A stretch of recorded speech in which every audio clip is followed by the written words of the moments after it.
जय जीवदानी। मैं कामिनी Khanna YouTube/ब्यूटी with astrology से आपका मेरे चैनल पर तहे दिल से स्वागत करती हूँ। देखिए, बड़ी तारीफ़ कर रहे थे सूर्य की कि गुरु के घर में आके धनु राशि में आप लोगों का बहुत अच्छा करेंगे। और उस बीच मैंने आपको ये भी बताया था कि ग्रह जो है वो नक्षत्रों की उंगलियों पर नाचता है, और जब तक नक्षत्र जो है उसको सपोर्ट नहीं करते तब तक ग्रह अपना अच्छा असर नहीं दिखा पाते हैं। तो अब ये सूर्य के साथ घटित होने जा रहा है। सूर्य 29 दिसंबर मतलब आज पूर्वाषाढ़ा नक्षत्र में चले गए और शाम 6:14 पर जाने वाले हैं। फिलहाल मेरे यहाँ 3 बजे हैं, तो ये वीडियो जब तक आपके पास आएगा तब तक सूर्य पूर्वाषाढ़ा नक्षत्र में जा चुके होंगे, या तो मैं अभी आपके लिए ये रिलीज़ कर दूँ। और 11 जनवरी तक फिर ये सूर्य के नक्षत्र अपने नक्षत्र उत्तराषाढ़ा में जाएंगे। अब देखिए कि चर्चा जो है वो सूर्य के बल को कम करने की है। एक तरफ तो सूर्य मंगल के साथ, एक तरफ सूर्य गुरु के साथ, और बहुत ही बली हुए थे अपने आप में, तेजोमय, और कुछ लोगों को नुकसान पहुंचा रहे थे, कुछ लोगों को बहुत फ़ायदा। अब सूर्य की दृष्टि कहाँ पड़ रही थी? तो मिथुन राशि पर, तो वहाँ पर भी अच्छा, अभी भी पड़ रही है तो अच्छा ही है। इसमें हुआ क्या, धनु राशि में जो पूर्वाषाढ़ा नक्षत्र होता है, उत्तराषाढ़ा नक्षत्र होता है, उसमें आ गए अब सूर्य। उसमें आए तो शुक्र उनके परम शत्रु हैं, और शुक्र परम शत्रु हैं तो उसका जो नक्षत्र है वो भी खासा सपोर्ट नहीं करेगा। अब इसमें मतभेद है। कई लोग कहते हैं कि जो नक्षत्र का बेसिक स्वभाव होता है, जैसे पूर्वाषाढ़ा नक्षत्र का जो बेसिक स्वभाव है बहुत अच्छा है, और बली होता है, और आस्थावान होता है, सात्विक होता है, तो इसके हिसाब से सूर्य जो हैं वो फल देंगे। जी नहीं, जो जिसका शत्रु है वो उसका शत्रु है। और सूर्य शुक्र आपस में मित्र नहीं है। बहुत सारे जब ग्रहों की मीमांसा की जाती है तो शुक्र और सूर्य जब आपस में मिलते हैं तो बहुत बेचैन हो जाती हैं वो व्यक्ति जिनके सूर्य शुक्र मिला होता है। तो उसके लिए उपाय हैं, ऐसा नहीं है कि उसका उपाय नहीं है, इसलिए घबराने की कोई ज़रूरत नहीं। फिर ज़रूरी ये देखना होता है आपकी कुंडली देख के कि किसको बलि करना है। जहाँ पर भी सूर्य शुक्र साथ में बैठा हुआ है या सूर्य शुक्र के नक्षत्र में आ गया है, कई लोग कहेंगे कि धनु राशि में बैठा है मेरा सूर्य लेकिन फिर भी असर पूरा नहीं दे पाता, ऐसी क्या बात है? तो यही बात है जनाब कि उसको नक्षत्र क्या मिला है वो देख लीजिए। तो ये समझ लीजिए कि आपकी कुंडली के अनुसार वो जो ग्रह है उसमें किसको बलि करना है। आपको शुक्र को बलि करना है, आपको सूर्य को बलि करना है। अगर दोनों साथ में बैठे हैं तो इसका विचार तो कभी बाद में करेंगे हम। फिलहाल मैं आपको बता दूं 29 दिसंबर मतलब आज शाम 6:14 पर सूर्य शुक्र के नक्षत्र पूर्वाषाढ़ा में प्रवेश कर रहे हैं, जहां पर 11 जनवरी तक वो रहेंगे। उसके बाद अपने नक्षत्र उत्तराषाढ़ा में जाएंगे। तो अब से लेकर 11-12 दिन तक जो है सूर्य की शक्तियाँ थोड़ी कम हो जाएंगी, थोड़ा वो झगड़पट्टी में पड़ जाएंगे, और यहाँ पर अपना पूरा जलवा नहीं दिखा पाएंगे। अब हम बात करते हैं, बेसिकली आपको बता दूं कि पूर्वाषाढ़ा नक्षत्र है धनु राशि में 13 डिग्री 20 मिनट से लेकर 26 डिग्री 40 मिनट तक फैला होता है।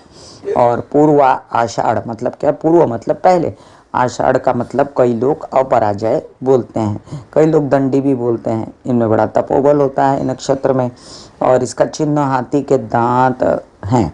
बाएं दांत को पूर्वाषाढ़ा नक्षत्र का चिन्ह बताया गया है, और राजसी सवारी है हाथी, और बहुमूल्य दांत होते हैं उसके, नुकीले होते हैं। और इसकी देवी जो है वो अप है, जल की देवी है, पूर्वाषाढ़ा नक्षत्र की देवी जो बादल में गुप्त रहता है। तो ऐसे लोग जो पूर्वाषाढ़ा नक्षत्र में पैदा होते हैं उनको कई बातें गुप्त रख के ही आगे बढ़ना अच्छा लगता है। यहाँ पर शुक्र बड़े शुभ और बली हो जाते हैं, लेकिन हो क्या रहा है, यहाँ पर सूर्य आए हैं धनु राशि में। अब जिनके जन्म के हैं वो तो ठीक है, लेकिन जिनके गोचर में आए तो वो शुक्र के नक्षत्र में जाके यहाँ पर आपके जन्म के शुक्र और सूर्य दोनों को कमज़ोर करते हैं। अब राशिपति पूर्वाषाढ़ा नक्षत्र में धनु राशि में बैठा है तो राशिपति गुरु है। तो चलिए, एक कॉन्फ्लिक्ट है नक्षत्र और ग्रह के पीछे। क्या असर देगा सूर्य पूर्वाषाढ़ा नक्षत्र में? थोड़ा सा कमज़ोर हो जाएगा। क्या उसके प्रभाव मिल रहे थे जो अब कम मिलेंगे? मेष से लेकर मीन राशि पर मैं क्या असर होगा वो बताती हूँ। इसमें सबसे पहले ये बताना ज़रूरी है मेरे लिए कि वृषभ राशि और तुला राशि या मकर और कुंभ राशि वालों को, आपको शुक्र को बल दे सकते हैं, आप सूर्य को बल अगर आप बहुत ज़्यादा देंगे तो उसमें आप ही को नुकसान होगा। तो सूर्य और शुक्र के उपाय दोनों ही मैं डिस्क्रिप्शन में लिंक डाल देती हूँ। और सूर्य के उपायों में सूर्य के गायत्री मंत्र, वैदिक गायत्री मंत्र और सूर्य के 12 नाम सब कुछ हैं। मैं कामिनी खन्ना म्यूजिक द्वारा डाला हुआ, उसको आप सुन सकते हैं, कंठस्थ कर सकते हैं, जाप कर सकते हैं। इसके अलावा भी मैंने शुक्र के भी उपाय डाल रखे हैं और गुरु के भी उपाय डाल रखे हैं। धनु राशि में है गुरु, तो वो भी आप गौर से देखिए।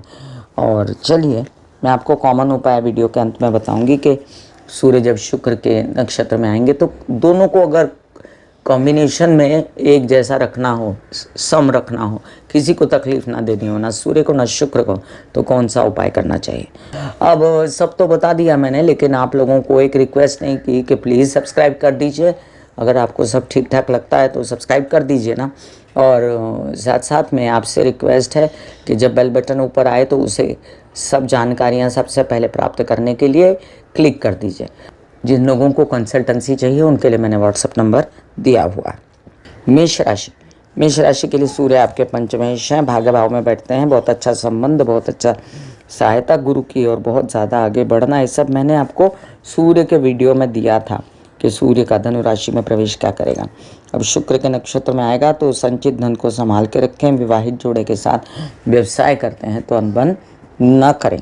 थोड़ा जो कामकाज बढ़ रहा था, थोड़ा सा गति कम होगी, लेकिन कामकाज चलता रहेगा। बुद्धिमानी से अगर आपको सूर्य और शुक्र में से दोनों के उपाय करने हैं तो आप सूर्य को जल चढ़ाया करें, जो आपके लिए बहुत ज़्यादा उत्तम रहेगा।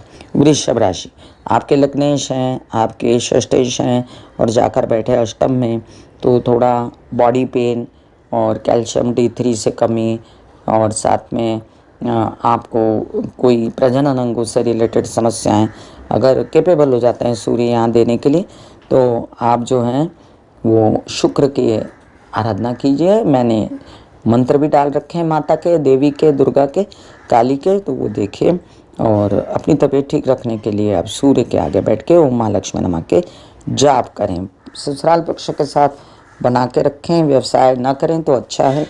और कोई नौकरी वोकरी मिल रही थी, कोई कम मिल रहा है आपको काम, तो भी एक्सेप्ट कीजिए। मिथुन राशि, आपके लिए सूर्य पूर्वाषाढ़ा नक्षत्र में है, सप्तम भाव में। एक तो सूर्य की जो बल है वैसे ही सप्तम भाव में नीच का हो जाता है, तो सूर्य यहाँ पर कमज़ोर थोड़ा सा है ही, लेकिन शुक्र के नक्षत्र में और कमज़ोर होगा। आपके जो घमासान चल रहा था ना, झगड़े पट्टी और गुस्सेबाजी और विवाहित जीवन में कलह-क्लेश, लोगों में बदनामी, उससे बचेंगे। अब आप देखना आपके लिए ज़्यादा अच्छा हो जाएगा। मतलब कई बार ऐसा थोड़ी है कि सब ग्रह स्वग्रही होकर अच्छा ही करते हैं, कभी कभी बुरा भी करना शुरू कर देते हैं। यात्राओं में तकलीफ, उत्साह में कमी, तो अब थोड़ा बेटर फील करेंगे। कर्क राशि, आपके लिए आपके द्वितीय भाव के स्वामी हैं और जाके षष्ठ भाव में सूर्य का फल अच्छा होता है। शुक्र के आने से अब पैसे जो नहीं मिल रहे थे ना, पैसे मिलेंगे आपको। और माता पक्ष की तबीयत अच्छी होगी, आपके कुछ काम बन जाएंगे ऐसे जो आप कैसे से बात पैतृक संपत्ति से रिलेटेड करना चाहते हैं। और पहले से जो माँ के साथ कलह क्लेश बहुत बढ़ गया था, घर में बहुत कलह क्लेश बढ़ गया था, वो कम हो जाएगा। सिंह राशि, आपके लिए थोड़ा सा ट्रिकी सिचुएशन है कि मानसिक बल थोड़ा कम होगा। आप जो बोथ फोर्स में आगे बढ़ रहे थे, अब थोड़ा सा आपको बेचैनी हो सकती है यात्राओं में या कामकाज में। और फिर भी आपका कामकाज बन रहा है, इसलिए आप अपनी मन की ना सुनते हुए लोगों से सलाह लें, पिता से सलाह लें, छोटे भाई बहनों से सलाह लें, तो आपका कामकाज पूर्ववत रहेगा। आपकी क्रिएटिविटी और मीडिया वगैरह से रिलेटेड काम बनेंगे। कन्या राशि बढ़िया है आपके लिए, क्योंकि सूर्य चतुर्थ भाव में बैठकर हार्ट से रिलेटेड समस्याएं, माता पक्ष की परेशानी वगैरह सब थोड़ी बहुत ये भी हो रही थी। द्वादश भाव का स्वामी है, तो बेचैनी थी प्रेम संबंधों में वगैरह, तो अभी थोड़ा सा बेटर हो जाएगा। कामकाज भी चल निकलेगा, पैसा भी आएगा और आप अपने आप में परिवार को लेकर, बड़े भाई बहनों को लेकर, यात्राओं को लेकर आश्वस्त हो जाएंगे। तुला राशि, अब देखो कि आपके लग्नेश हैं शुक्र और सूर्य आपके लाभेश हैं और पराक्रम भाव में बैठे जाकर, तो आपके उत्साह उमंग में जो कमी आ रही थी, हेल्थ खराब हो रही थी, और सूर्य का जो नेगेटिव प्रभाव है उससे बचने के लिए आपको ओम महालक्ष्मी नमः के जाप करने चाहिए।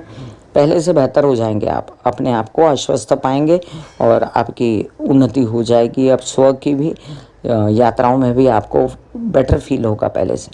वृश्चिक राशि, आपके विवाहित जीवन और आपके द्वादश भाव, मतलब या तो प्रेम संबंध है या तो विवाहित जीवन है, दोनों में जो खटास आपको अगर कामकाज की वजह से लग रहा है, ज़्यादा काम है, ध्यान नहीं दे पाते, तो अब वो बातें थोड़ा सा अंडरस्टैंडिंग हो जाएगी और आप पहले से बेहतर स्थिति में आ जाएंगे। कामकाज में दिक्कतें हो सकती हैं थोड़ी, कामकाज थोड़ा स्लो हो सकता है, खर्चे हो सकते हैं अनाप शनाप, और परिवार का सपोर्ट थोड़ा कम हो सकता है, तो संचित धन ना निकालिए। धनु राशि, आपके भाग्येश हैं और शुक्र से आपका कोई तालमेल नहीं, तो आप थोड़े बेचैन हो सकते हैं, कामकाज की गति स्लो, और आपको विरोधियों से सावधान रहना। आपके कुछ काम जो पैसों से रिलेटेड, केसेस विवाद पैतृक संपत्ति से रिलेटेड है, उनमें आपको फ़ायदा हो जाएगा। और आपके कुछ काम जो बड़े भाई बहन ताया चाचा से रिलेटेड थे, मामा पक्ष से रिलेटेड थे, वो भी बन जाएंगे। तो कुछ नुकसान है, कुछ फ़ायदा है आपको। मकर राशि, मकर राशि के लिए अब देखो कि आपके पंचम भाव और दशम भाव का स्वामी है शुक्र और अष्टम भाव का स्वामी है सूर्य, तो द्वादश में अच्छा हुआ सूर्य की जो पावर थोड़ी कम हुई है आपके लिए, और विदेश रिलेटेड काम थोड़े अब सुचारू रूप से चलेंगे। आपको मानसिक चैन मिलेगा। आपके बच्चों से कोई परेशानी थी तो वो भी अब समझेंगे आपकी बात, और पिता से रिलेटेड कई समस्याएं कम हो जाएंगी। व्यवसाय से रिलेटेड, आर्ट मीडिया से रिलेटेड खर्चों पर कंट्रोल आएगा।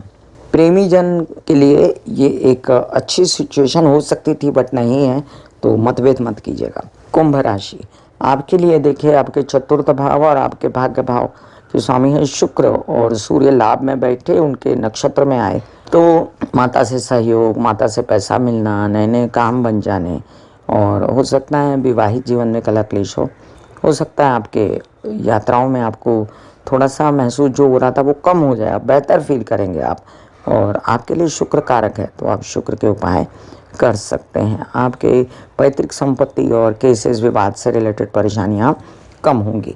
मीन राशि, आपके लिए देखो शुक्र कारक नहीं है, सूर्य कारक है, लेकिन षष्ठ भाव का स्वामी है, दशम में बैठा था।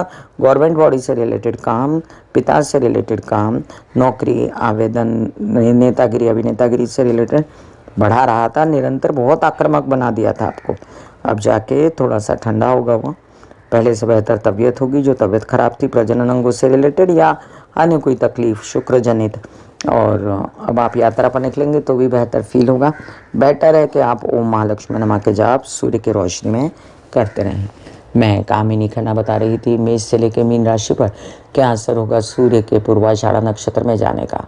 फिर मिलूंगी इसी तरह कोई अन्य चर्चा लेकर, तब तक एक उपाय कीजिए आप सूर्य की रोशनी में बैठकर ओम महालक्ष्मी नमः के जाप करिए। कॉमन उपाय सबके लिए है। God bless you, take care and goodbye. आज्ञा दीजिए, धन्यवाद और नमस्कार।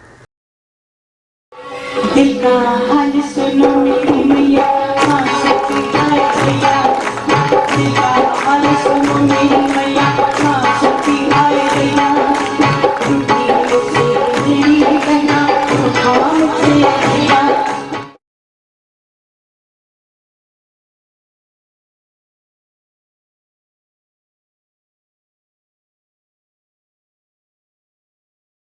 जो मेरे विचारों में बहती है, जो नहीं हो करके भी है, माँ देखिए चलो ख्यालों में ही सही, नींद न सही, जागती आंखों का सपना ही सही, झूम लेने दो, गा लेने दो, नाच लेने दो।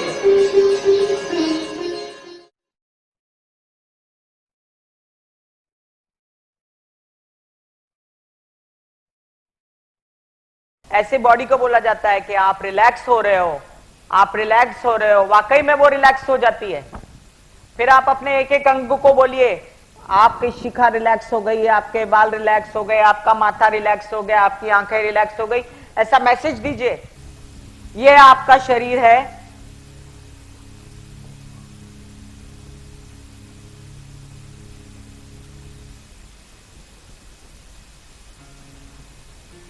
और आपकी बॉडी में मेडिटेशन जो है करने से पहले आपकी ये अवस्था होती है जैसे आप सब अभी बैठे हो। यहां पर आपके कुंडलिनी शक्ति का निवास होता है, जिसे गुदा द्वार कहते हैं।